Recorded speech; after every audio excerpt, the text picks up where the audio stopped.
തിരുസഭയായി ഞാൻ അത്യുന്നതനുടെ മണവാട്ടി പാവന സഭ ചൊല്ലിടുന്നു എൻ വരനേവൻ ഞാൻ ധന്യ.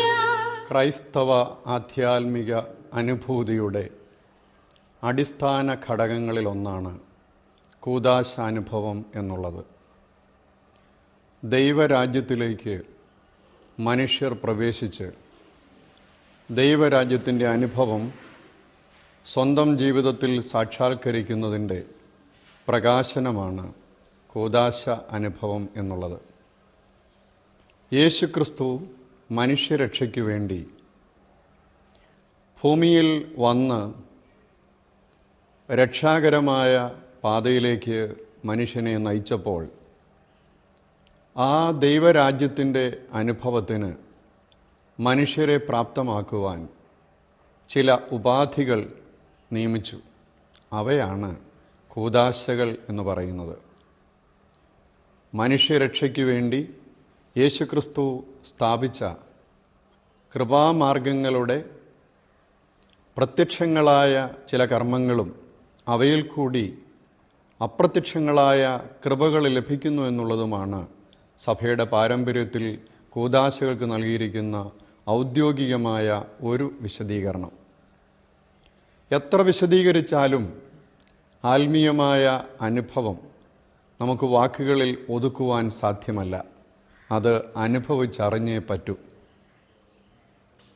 കൂദാശകളെ ഓർത്തഡോക്സ് പാരമ്പര്യത്തിൽ രഹസ്യങ്ങൾ എന്ന് വിളിക്കാറുണ്ട്.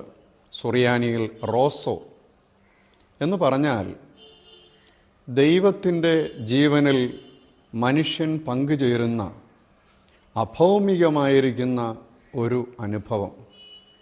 അതൊരു വലിയ കൂട്ടായ്മയാണ്, രഹസ്യാത്മകമായ കൂട്ടായ്മയാണ്.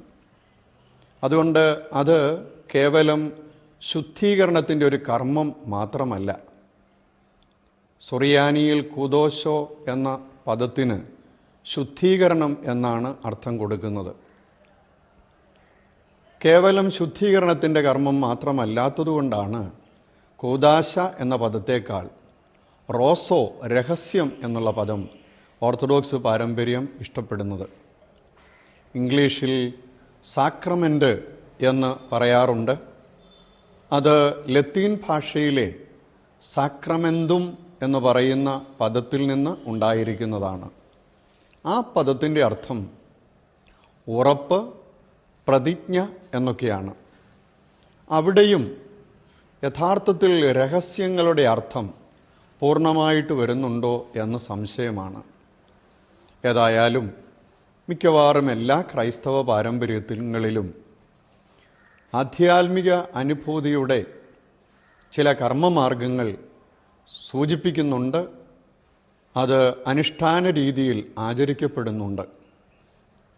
പൗരസ്ത്യ പാരമ്പര്യത്തിൽ, പാശ്ചാത്യ പാരമ്പര്യത്തിലുള്ള കത്തോലിക്ക നവീകരണ വിഭാഗങ്ങളിലൊക്കെയും ഇത് ഉണ്ട് എന്നുള്ളതിന് യാതൊരു സംശയവുമില്ല.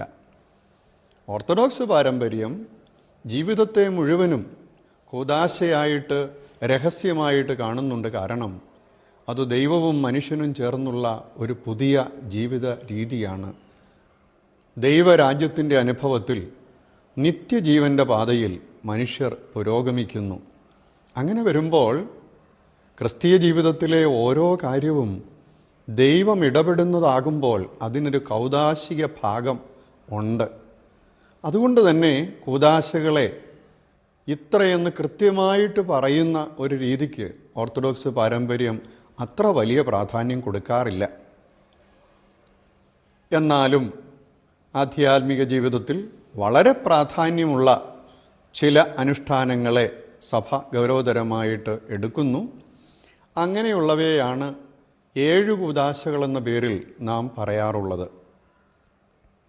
7 കൂദാശകളെന്ന് പറയുമ്പോൾ തന്നെ ഏറ്റവും പ്രധാനപ്പെട്ട രഹസ്യങ്ങൾ എന്ന് മാത്രമേ ഉള്ളൂ അതിൻ്റെ അർത്ഥം. ഒരു ഭവനം ശുദ്ധീകരിക്കുന്നതായ കൂദാശയോ പള്ളി ശുദ്ധീകരിക്കുന്നതായ കൂദാശയോ മൃതശരീരം പ്രാർത്ഥനയോടുകൂടി സംസ്കരിക്കുന്നതായ കാര്യമോ ഒക്കെ കൂദാശയുടെ രഹസ്യത്തിൻ്റെ സ്വഭാവത്തിൽ ഉൾപ്പെടാവുന്നതാണ്. അതുകൊണ്ട് അവയെ കൂദാശകളല്ല എന്ന് നമുക്ക് പറയാൻ സാധ്യമല്ല. എങ്കിലും വിശുദ്ധ മാമോദീസ, വിശുദ്ധ മൂറോനഭിഷേകം, വിശുദ്ധ കുർബാനാനുഭവം, വിശുദ്ധ കുംഭസാരം, വിശുദ്ധ ആചാര്യത്വ നൽവരം, വിശുദ്ധ വിവാഹം, വിശുദ്ധ തൈലാഭിഷേകം രോഗികൾക്ക് വേണ്ടിയുള്ളത്, ഈ 7 ഓർത്തഡോക്സ് പാരമ്പര്യത്തിലും പരമപ്രധാനമായ കൂദാശകളായിട്ട് ഗണിക്കുന്നുണ്ട്. ഇവയിൽ മാമോദീസ, മൂറോൻ, ആചാര്യത്വം, ഈ 3 കൂദാശകളെ ആവർത്തിക്കപ്പെടുവാൻ സാധ്യമല്ലാത്ത കൂദാശകളായിട്ടും ബാക്കിയുള്ള 4 അതായത് വിശുദ്ധ കുംഭസാരം, വിശുദ്ധ കുർബാന, വിവാഹം, രോഗികളുടെ തൈലാഭിഷേകം എന്നിവ ആവർത്തിക്കപ്പെട്ടുകൊണ്ട് ആവശ്യമെങ്കിൽ, പ്രത്യേകിച്ച് വിവാഹത്തെ സംബന്ധിച്ച് ഒരു വിവാഹമേ സഭ പൊതുവിൽ അംഗീകരിക്കുന്നുള്ളൂ എങ്കിലും പ്രത്യേക സാഹചര്യത്തിൽ പുനർവിവാഹത്തിന് അനുവാദം നൽകുന്നുണ്ട്.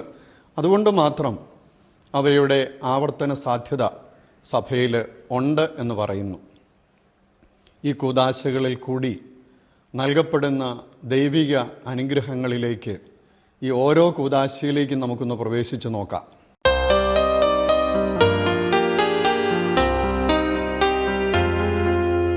കാക്കുഗനാഥാശ്ലീബായാൽ ഉണ്ണികളെ സ്നാനാർത്ഥികളെ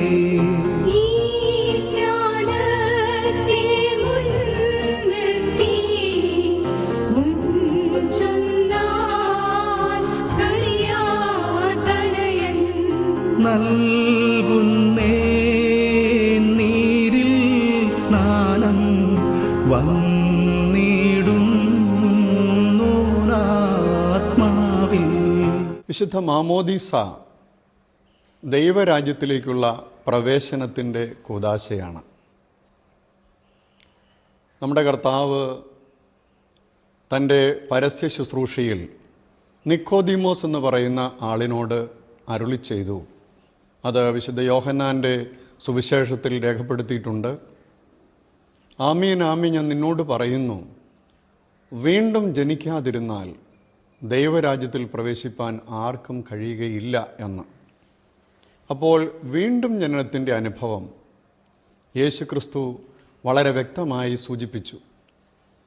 വീണ്ടും അതേ സുവിശേഷത്തിൽ യേശുക്രിസ്തു പറയുന്നതായിട്ട് രേഖപ്പെടുത്തിയിരിക്കുന്നു, വെള്ളം കൊണ്ടും ആത്മാവ് കൊണ്ടും വീണ്ടും ജനിക്കാതിരുന്നാൽ ദൈവരാജ്യത്തിൽ പ്രവേശിക്കുകയില്ല എന്ന്. വെള്ളം കൊണ്ടും ആത്മാവ് കൊണ്ടും വീണ്ടും ജനിക്കുന്നതിൻ്റെ കൂദാശയാണ് വിശുദ്ധ മാമോദീസ. മാമോദീസ എന്ന സുറിയാനി പദത്തിൻ്റെ അർത്ഥം സ്നാനം എന്നാണ്. വെള്ളത്തിൽ നമ്മെ കഴുകി ദൈവം നമ്പുരാൻ പുതിയ സൃഷ്ടിയാക്കുന്ന കൂദാശ ആണ് വിശുദ്ധ മാമോദീസ. മാമോദീസായുടെ കൂദാശയിൽ ആവിർഭവിച്ചിരിക്കുന്ന ഏതാനും ഘടകങ്ങളെക്കുറിച്ച് നാം ഒന്ന് മനസ്സിലാക്കണം.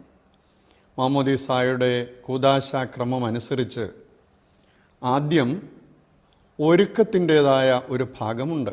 അതായത് സ്നാനാർത്ഥി അഥവാ സ്നാനം സ്വീകരിക്കുന്ന ആളിനെ ദൈവികമായ കൃപയിലേക്ക് ഉപനയിക്കുന്നതായ ഒരു ഭാഗം.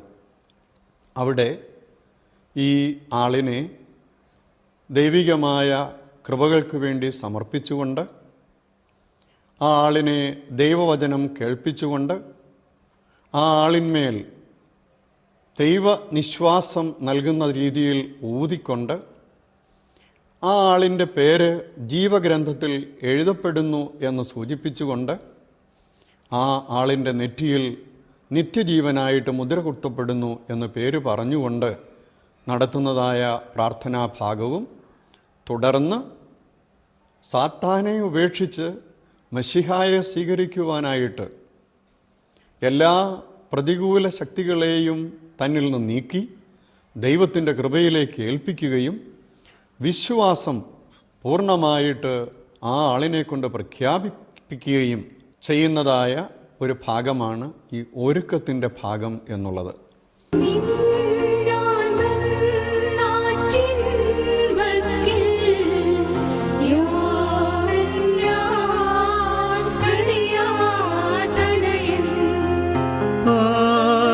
ആഗതനായി മാമോദീസായി കീറേർക്കും മറവാം ശക്തി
ഈ ഒരുക്കത്തിൻ്റെ പരിസമാപ്തി എന്ന് പറയുന്നത് ഒലിവെണ്ണ അഥവാ സൈത്ത് കൊണ്ട് സ്നാനാർത്ഥിയുടെ നെറ്റിയിൽ പിതാവിൻ്റെയും പുത്രൻ്റെയും പരിശുദ്ധ റൂഹായുടെയും നാമത്തിൽ പ്രത്യേകമായിട്ട് മുദ്ര കുത്തുന്നു.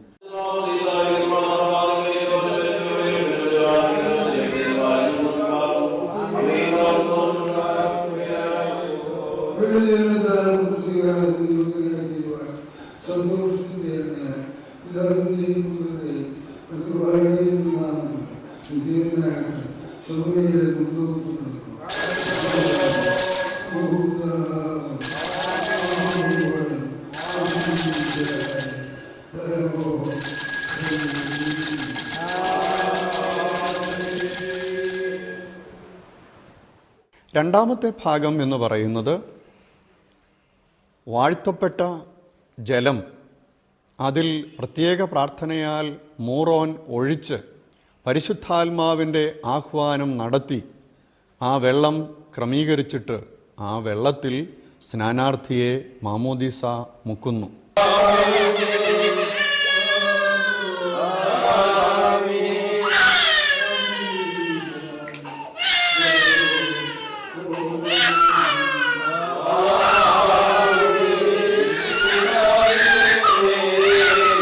അതിനുശേഷം സ്നാനാർത്ഥിക്ക് മൂറോൻ അഭിഷേകം നൽകുന്നു. അവസാനമായി കിരീടം ധരിപ്പിച്ചുകൊണ്ട് മദബഹായിലേക്ക് പ്രവേശിപ്പിക്കുകയും തുടർന്ന് വിശുദ്ധ കുർബാന നൽകി ആശീർവാദത്തോടുകൂടി സ്നാനാർത്ഥിയെ അയക്കുകയും ചെയ്യുന്നതായ ഭാഗമാണ്. ഇതിൽ ചില പാരമ്പര്യങ്ങളിൽ അനുഷ്ഠാന രീതിയിൽ വിശുദ്ധ കുർബാന ആദ്യം നൽകിയതിനു ശേഷം കിരീടം ധരിപ്പിച്ച് മദ്ബഹായിൽ കയറ്റി ആ ശുശ്രൂഷ പൂർത്തിയാക്കുന്നതും ഉണ്ട്. ഇതിന് കാർമ്മികർക്ക് അവരുടേതായ സൗകര്യമനുസരിച്ച് അതിൻ്റെ ക്രമം അവരുടേതായ സൗകര്യത്തിൽ ക്രമീകരിക്കുവാനായിട്ട് സാധിക്കും.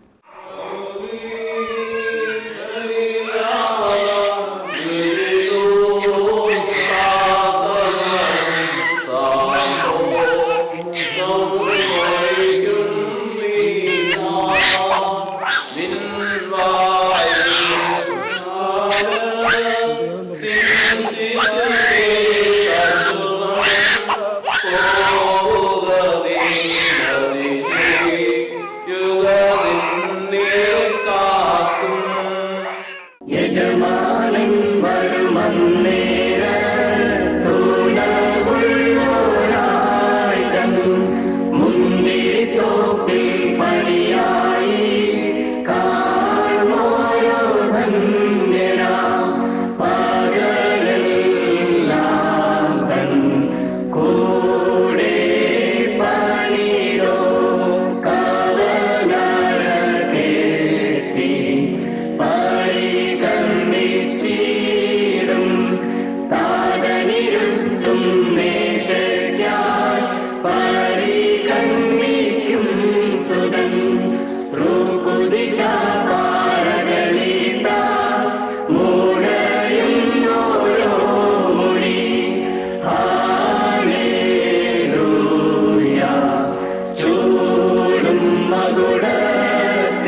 മാമോദിസായുടെ അടിസ്ഥാന അർത്ഥം നാം ഒന്ന് മനസ്സിലാക്കണം.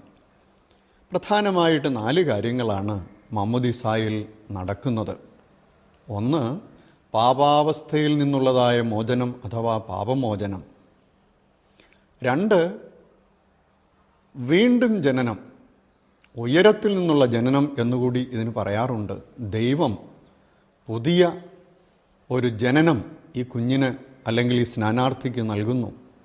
3, പുത്രസ്വീകാര്യം അഥവാ ദൈവത്തിൻ്റെ മകനായി അല്ലെങ്കിൽ മകളായി ദൈവം നമ്പുരാൻ ഈ സ്നാനാർത്ഥിയെ സ്വീകരിക്കുന്നു. 4, പരിശുദ്ധാത്മ അഭിഷേകം.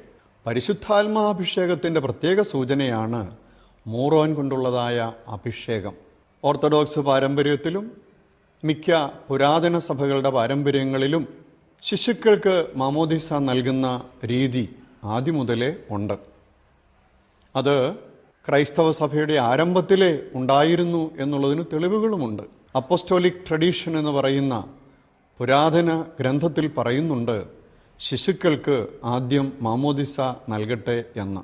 എന്തുകൊണ്ട് ശിശുക്കൾക്ക് സ്നാനം നൽകുന്നു എന്ന് ചോദിച്ചാൽ, വിശുദ്ധ മർക്കോസിൻ്റെ സുവിശേഷം 10-ാം അധ്യായം 14-ാം വാക്യത്തിൽ യേശു തമ്പുരാൻ അരുളി ചെയ്യുന്നു, ശിശുക്കളെ എൻ്റെ അടുക്കൽ വരുവാൻ വിടുവീൻ, അവരെ തടയരുത്, ദൈവരാജ്യം ഇങ്ങനെ ഉള്ളവരുടേതല്ലോ. അതായത് ദൈവരാജ്യത്തിന് ഏറ്റവും യോഗ്യതയുള്ളവർ ശിശുക്കളായിട്ട് യേശു തമ്പുരാൻ അംഗീകരിച്ചു. അങ്ങനെയെങ്കിൽ ദൈവരാജ്യത്തിലേക്കുള്ള പ്രവേശനത്തിൻ്റെ കൂദാശയിൽ അവർക്കാണ് പ്രാധാന്യം സഭ നൽകുന്നത്. എന്നാൽ ശിശുക്കളെ മാത്രമല്ല, പ്രായമാകുന്ന ആരും സഭയുടെ വിശ്വാസം സ്വീകരിച്ച് യേശുക്രിസ്തുവിനെ അറിഞ്ഞ് നിത്യജീവൻ്റെ പാതയിലേക്ക് വരുന്നുണ്ടെങ്കിൽ അവർക്ക് മാമോദിസ അവരായിരിക്കുന്ന നിലയിൽ നൽകുന്നു. ആദിമസഭയിൽ മുതിർന്നവർ കൂടുതൽ യഹൂദന്മാരിൽ നിന്നും വിജാതീയരിൽ നിന്നും സഭയിലേക്ക് വന്നപ്പോൾ അവരിൽ പ്രായപൂർത്തിയായവർ കൂടുതലുണ്ടായിരുന്നു, കൂടെ കുഞ്ഞുങ്ങളും ഉണ്ടായിരുന്നു. അതുകൊണ്ടാണ് വേദപുസ്തകത്തിൽ കുടുംബങ്ങൾക്ക് മാമോദിസ നൽകിയതായിട്ട് നാം കാണുന്നത്. അപ്പോൾ എല്ലാ വിഭാഗം ആളുകളെയും ദൈവരാജ്യത്തിലേക്ക് യേശുക്രിസ്തു ക്ഷണിക്കുന്നു. എന്നാൽ ക്രിസ്തീയമായ കുടുംബ പശ്ചാത്തലത്തിൽ കുഞ്ഞുങ്ങൾക്ക്, പുതിയതായിട്ട് ജനിക്കുന്ന ആളുകൾക്ക് മാമോദിസ നൽകുന്നു എന്ന് മാത്രമേ ഉള്ളൂ.